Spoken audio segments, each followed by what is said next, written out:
अनामिका शर्मा जो एक सामाजिक कार्यकर्ता हैं, उसकी शादी पटना में हुई थी। शादी के 2 साल में ही उसका तलाक हो गया था। अब वो अपने माता पिता के साथ पुणे में ही रहती है और वो एक संस्था के साथ जुड़ी हुई है जो घरेलू हिंसा के शिकार होने वाली महिलाओं की सहायता करती है।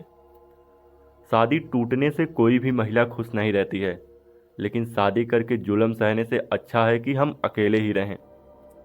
आज मैं आपको एक भयानक रहस्य बताती हूँ कि जिस वजह से मेरा तलाक हुआ था। वैसे तो मेरे पति मेरा बहुत ही अच्छा ख्याल रखते हैं, लेकिन जब उनको गुस्सा आता है तो वो एक अजीब इंसान बन जाते हैं। उनकी आवाज़ भी भारी हो जाती है। लेकिन मुझे ऐसा लगता था कि उनके गुस्से की वजह से उनके अंदर ऐसा बदलाव आ जाता है, लेकिन ऐसा बिल्कुल नहीं था। उनके ऐसे भयानक रूप के पीछे की सच्चाई कुछ और ही थी। एक रात को मैं और मेरे पति सो रहे थे। वहीं पे अचानक मुझे महसूस हुआ कि मेरे पति लंबी लंबी सांसें ले रहे थे और नींद में ही बोल रहे थे कि मुझे माफ़ करो, अब बस करो, मुझे अब छोड़ दो। जो भी हुआ है उसमें मेरा कुछ भी कसूर नहीं है। यह सब सुन के मेरे तो रोंगटे खड़े हो गए। मैंने तुरंत ही उनको जगा दिया और पूछा कि क्या बात है, आपसे कौन सी भूल हुई है? आप नींद में किससे बोल रहे थे? मेरे पति ने बात को टालने की कोशिश की और कुछ भी बोले बिना ही सो गए। मैंने फिर से वही सवाल किया। उस समय वो गुस्से में आके मुझे एक जोरदार चांटा लगा दिए। ये पहली बार हुआ था कि उन्होंने मुझ पर हाथ उठाया हो। उसी रात मैंने यह तय किया कि मैं इस रहस्य को जान के ही रहूंगी। दूसरे दिन मैंने अपनी सास से उनके बेटे की कसम दिलाकर सारी सच्चाई के बारे में जान लिया कि हमारी शादी से पहले मेरे पति की दूसरी लड़की के साथ सगाई हो चुकी थी और 3 महीने के अंदर वो सगाई टूट चुकी थी। सगाई टूटने के कारण उस लड़की ने पंखे से लटक कर आत्महत्या कर ली थी और वही लड़की अब प्रेत बनकर मेरे पति को हैरान कर रही है।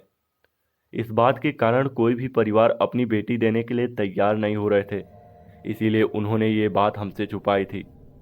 उस रात मैं अपने पति से खूब लड़ाई की और मैंने तलाक लेने का फैसला कर लिया, क्योंकि इतनी बड़ी सच्चाई हमसे छुपाकर हमें धोखा दिया था।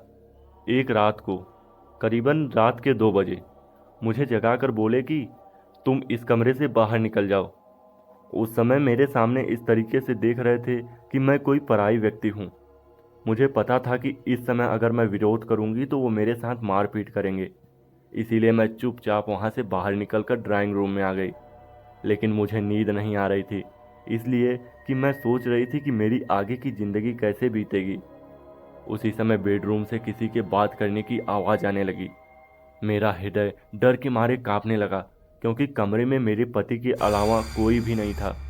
मैं तुरंत कमरे से झांक कर देखी तो मेरे तो होश ही उड़ गए। हमारे कमरे में पंखे पर लाश लटक रही थी और मेरे पति लाश के नीचे बैठ के जोर जोर से रो रहे थे और पास में खड़े हुए एक परछाई से बात कर रहे थे। ये सब देखने के बाद मुझे तो चक्कर आने लगे। मैंने तुरंत ही मेरे सास और ससुर जी को उठाया और बेडरूम का दरवाज़ा खोलने के लिए कहा। थोड़ी ही देर में मेरे पति बेडरूम में से बाहर आ गए और अपनी सारी बातों से फिर गए और उस समय कमरे में कोई भी नहीं था। मैं दूसरे ही दिन अपने माता पिता के घर चली गई और सारी सच्चाई बता दी। मेरे पिता मुझे एक साधु के वहाँ ले गए। मैंने उनको भी सारी बातें बता दी। तब उन्होंने जो कहा वो एक चौंकाने वाला रहस्य था।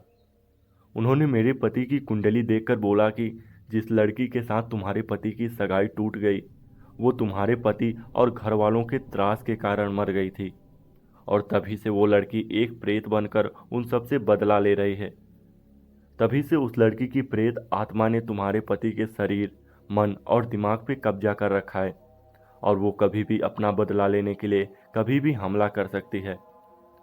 दूसरे ही दिन मैंने तलाक लेने के लिए कागजात तैयार कर लिए।